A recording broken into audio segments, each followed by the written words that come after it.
Hello and welcome to Immortal Behaviour for this week. Many ways to win a game. Get your team home as a halfback. He won the game with his kicking game. Andrew kicks back and across. It has been a freakish kick by Andrew Johns. I thought he'd maybe retire, but forgive me, Father, for I have said.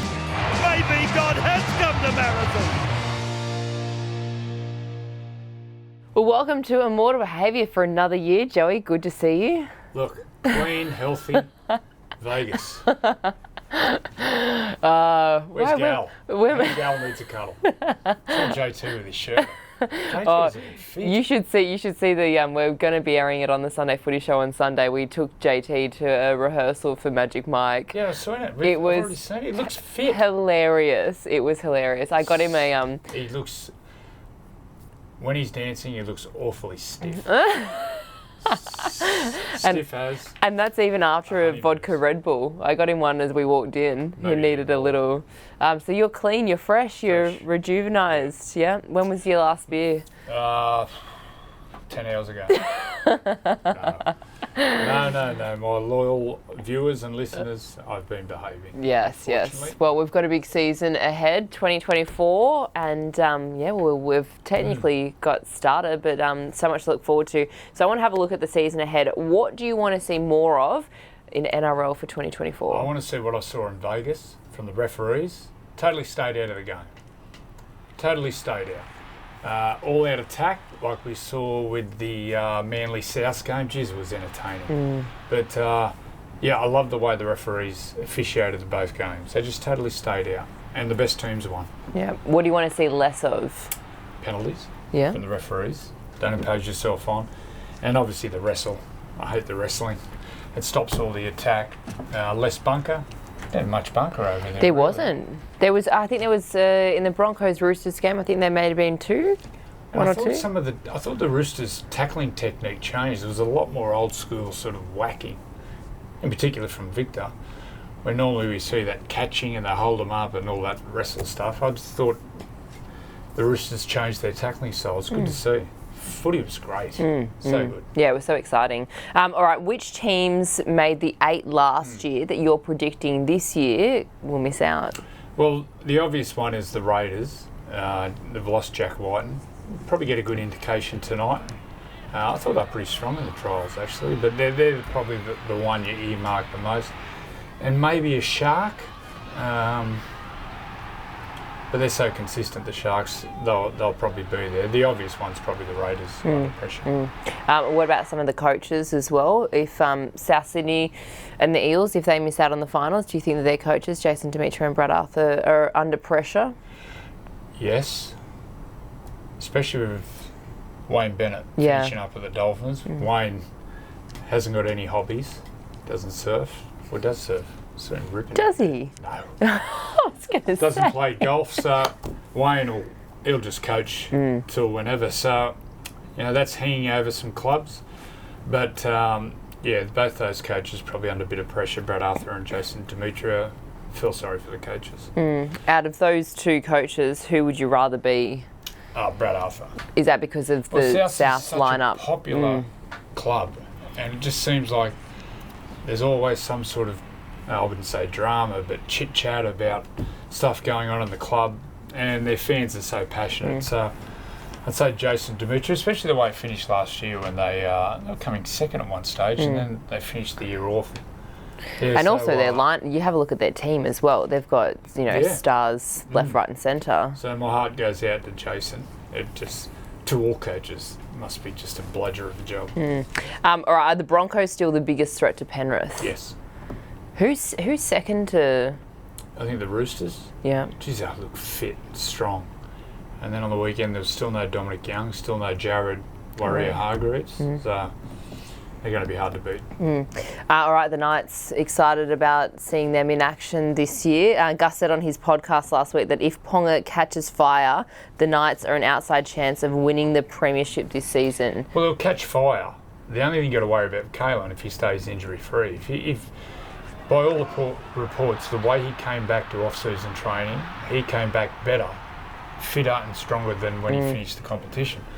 And your best player in the club, and the players, the player that all the other players look up to. If he's doing that, then it's just infectious on the whole group. So he'll catch fire. He just needs to stay injury free. And if they do that, they're a huge chance for the top 4. Tyson Gamble, he's been named in the halves. What do you make of the first halves pairing for this year? I applaud it, because last year I thought Jackson Hastings and Tyson, especially that last 10 or 12 games, they did a great job. Jack Cogger's there. He'll play 14 tonight, but he has to earn his position, whether at 5'8" or halfback. But the big one, the X factor, is Will Price, the young Englishman they've brought. Serious X factor, serious swagger. He's confident, and eventually I think he'll be 5'8". He might take a bit of time. I think he's one of those players that will give the coach grey hairs, because if he sees something, he just backs himself. But so do you see the halves changing throughout this year? Maybe. I think probably the one under most pressure will be Tyson Gamble with Will Price. Yeah. When he finds his feet, he's going to play a fair bit of lower grade to start with. But the best thing about Newcastle is competition in spots. Jackson Hastings and Cogger at halfback, Will Price, Cogger, Tyson, 5'8", or Kaelin's Kaelin, and then you've got Phoenix and Brayley sorting it out there. So there's competition in key positions, and that's great. That's a great sign for Newcastle this year. What about the Dragons? What do you make of some of the changes that Shane Flanagan has made to them this year? So we've seen Zach Lomax on the wing, Flanagan in the 6. Yeah. What do you make of these? The Lomax one surprises me, because at right centre, he's generally the one that can pull something out. Modern day wingers are just like front rowers. They're just coming out of trouble, running from dummy half or trying to get the sets rolling forward. A lot of rumours and talk that he's not happy on the wing, Lomax. Now, last year there was talk that he was going to play 5'8", so from going to 5'8" to going to wing. How hard is that as a player, not knowing your position is and cemented? I'd imagine Zach wants to play centre or fullback. He wants to play fullback like everyone else in the competition. But look, it's hard to make strong judgment unless you're on the inside and you know what's going on inside the club. Shane Flanagan's an experienced coach, so there must be some reason why he's doing it. But for myself personally, I'd be having Zach at centre, right centre. Because Jack Bird's there, but he's had a horrendous run with injury with his knees. I see Jack as more of a back rower these days. But once again, you're not inside the club, you don't know what's going on, you don't know how fit they are or what style of play. But from the outside looking in, I'd have Zach in the centres and Jack Bird in the back row. Do you see them as a chance of making the top 8? No, I think they're rebuilding. Everyone could see they're rebuilding. And it's a hard one because Newcastle was in this position for so long, and it wasn't until they landed Kaelin, however long, it was 5-6 years ago, that it all started to change.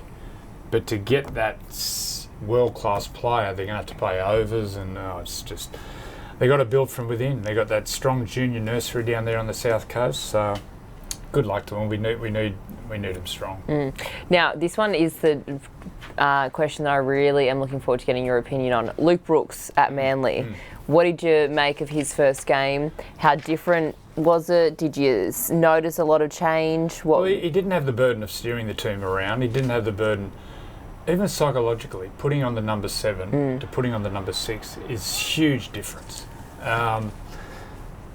Getting back to the Dragons, I think Kyle should wear number 7, and I think Ben Hunt should wear number 6. But to free Ben Hunt up, Ben Hunt can get bogged down and with steering the team. I think Kyle Flanagan should wear this anyway. That's interesting. So I think, Kyle's a game manager and he's that steady hand. He's not a real creative halfback, hasn't got a real great running game, but he knows how to steer a team around. Where Ben Hunt, you can't knock his toughness, he competes so hard, and he's a running halfback. I think if you put Ben in 5'8", it suits his game better. But Luke Brooks, so happy. I think everyone in footy was so happy for him. And he didn't have the burden of steering the team around, putting his head on the pillow the night before, thinking about game plans and who he's going to kick to, who he's bossing around and all that sort of stuff. He just played his game, and he's going to get better and better and better as the year goes on. And you could see.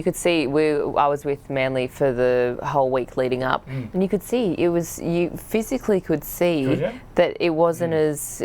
He looked more carefree than what I've seen of him. I've heard him say, like, his personality is quite a shy, reserved sort of guy. Well, even DCE said that he's a quiet guy, but when it comes to footy, you know, he knows how to use his voice. So it's like, if you want a halfback, you want someone who's extroverted, who's a risk taker, and by all accounts, personality-wise, that's not Luke. So I think he played 5'8" all through the juniors because he played with Mitchell Moses, who was playing halfback. So he's back to his spot, and I was really impressed with Manly. Really impressed. Well, how big of a threat do you see them as this year? Similar to Newcastle, if Turbo plays nearly every game, I think they can be up around the top 4. Yeah. They need a lot of things to go their way, similar to Newcastle, but if they have a good run with injury and their gun, Turbo, plays most of the games, then they're a big chance. All right, 19 minutes of madness. You said on Friday the 8th that you bumped into Nathan in the off-season and chewed his ear off about the grand final. What did you learn? Well, first is the expression of fanboy, and just said I hadn't seen him. So where'd you run into him at? Just down at Bronte, and he had the shirt off. He was looking fit. Yeah. Not as fit as the 8th. Not bad for 50.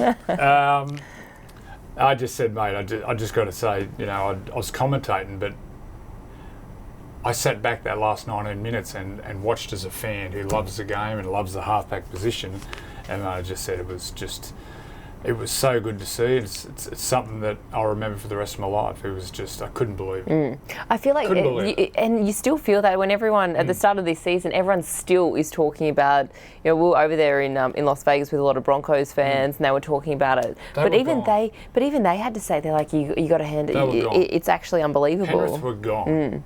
Absolutely gone. And it was a near impossible task. And Nathan got him over the line on his own back. I got to say too that Jack Cogger, he went on and he freed up Nathan. He actually played on the ball, and Nathan played a little bit like a 5'8". Yeah. But Nathan, the physical fitness to be able to do it at the back of the game, but the mental strength just to say, the confidence, come with me, get on the back of me, 40-20s, show and go, score. Moses Leota scores, and then the last try, when he comes back through the ruck. It was just... And I got to say, when I saw him, I was with a friend of mine, and he goes, wow, he's got presence. He's got real presence about him. And so good to see. So good to see. You didn't take him up to the Chloe afterwards? I said I'm behaving myself. It's one thing could drag him down if he's hanging out with Uncle Joey. But it's no surprise for me, because one, he loves the game. And two, he works so hard, he's so dedicated, he watches all the footy. So it's no surprise. And I think Nathan knows the final block to jump over is Origin. He's got to own Origin series, and he'd know that, he's been hearing it. So that's the challenge for Nathan. And he's done it at club level, still only 26. That's what I was going to say. To do it at 26, how much does that stand out for you? Oh, well, it's, I can rattle off half a dozen of the great halfbacks. They did it at 28, 29, 30. He's 26. So everything crossed and touching wood, he stays injury-free. Where he gets to in the game, well, he's on that trajectory. But the next big block to jump over is Origin, and he knows that. In your time, not only playing but watching the game, in terms of and across state of origin, all representative footy and club footy, where does that performance stand out as an individual performance to you? Where do you rank it? It's the best 20 minutes or best chunk of footy in a grand final I've probably ever seen. Considering where they were on the back foot, they were gone. They were just holding on by their fingernails, and they had all the running. I think Ezra scored his last try, the third try, I actually thought they'd get to 50. Thought, wow, they're going to blow them away here. But Nathan turned it. Jeez, it was good. So good to watch. If you had the opportunity where you could work with him help coach him. Is there any part of his game where you see that extra little percentage of improvement, or an area that you would say, you know what, if you were to take it up one more notch, this is it? Early on when he was younger, I thought he didn't take enough chances and he wasn't as creative. But the last 2 years, that's totally changed. Now he's creating all over the field. Probably one area would be his running game. Now, his running game's really good with the show and go, without being too technical. In that grand final when Moses scored, he got to the back rower, which was Patrick Carrigan, and then he skipped to where Ezra was, which is where the half or the 5'8" defence, and went show and go. Now that's a big play he does. I'd love to see him get the ball, look to go on the outside, but then step back. Whether at the ruck behind the play the ball, or getting the ball, looking to go to where the half and just burn on the back rower. Probably his running game. And knowing when to run, that's the thing. People go, you got to run the ball more. Well, what's that mean? You only run at the right time. Quick play the balls, one marker, spaces in the defensive line, mismatches, you got front rowers out wide, all this sort of stuff. So probably his running game, but he's on top of it. He's on top of it. He's unbelievable to watch. All right, well, we are about to get started with a big 2024 season. We're going to be on the road a fair bit, so we've got... Starting off with Newcastle, then we fly straight from Newcastle to Melbourne, and then I don't even want to look ahead to see whereabouts we are. What would be your travel tip? Well, domestically, take your own pillow. Oh, do you take your own pillow? Well, my neck is so bad. I've got the special pillow. Where do you... I just carry it on. Freddie takes the I've piss out never of it. seen that. Yeah. Like this, Dennis and Dennis walking on, they go, here's trouble. What's he got his pillow for? And the other one, the best one, I was speaking about it this morning. International airports, there's no time. So if you're flying out at 9 in the morning, you can get to the bar and have a beer. No one cares. Because there's no concept of time in international airport. That's similar to Las Vegas. There's no concept of time. I've never been Do you know when you... Pillow, domestic, take your own pillow. And international, don't worry about a watch. There's no time. Just have a pre-flight beer. Have a couple of Shardies before you get on. Or Rabs, 1A. Well, the interesting thing in Las Vegas, when you get off the plane, you've been to Vegas? Have you never been to Vegas before? I've got no ambitions to go to Vegas. Well, in the airport, they've got pokie machines at the gates. No way. Yes, they do. Yep. You're waiting for your suitcase to get delivered and...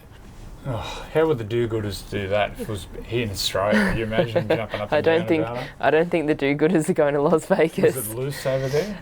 No, it was good fun. It was actually really good fun. Who was the loosest? Does his name rhyme with Sal? No, Gal's just a good energy. He's a good energy to have. Yeah, I've never really had a beer with Gal. The thing is, with Las Vegas, you lose track of time because you're inside, so you don't see any natural sunlight. So, yeah. I'll be home at 4. But you don't say AM or PM. You're home at 4, darling. And then technically you can't get in trouble for it. Those days are gone, thank God. All right, well, that is all we have time for this week's episode of Immortal Behaviour. Great to be back, and we'll see you again next week. This year, NRL on 9 is your one-stop shop for all footy. That's right, Freddie. Not about the highlights. Action. 7 days a week. Billy and Gus podcast, get that on your drive on the way home. Immortal Behaviour. Grab a seat on the couch for that. And, of course, my favourite, Freddie in the Eighth. The best footy brains, the biggest games. Don't trust the algorithm. Subscribe to NRL on 9 and get all your entertainment there.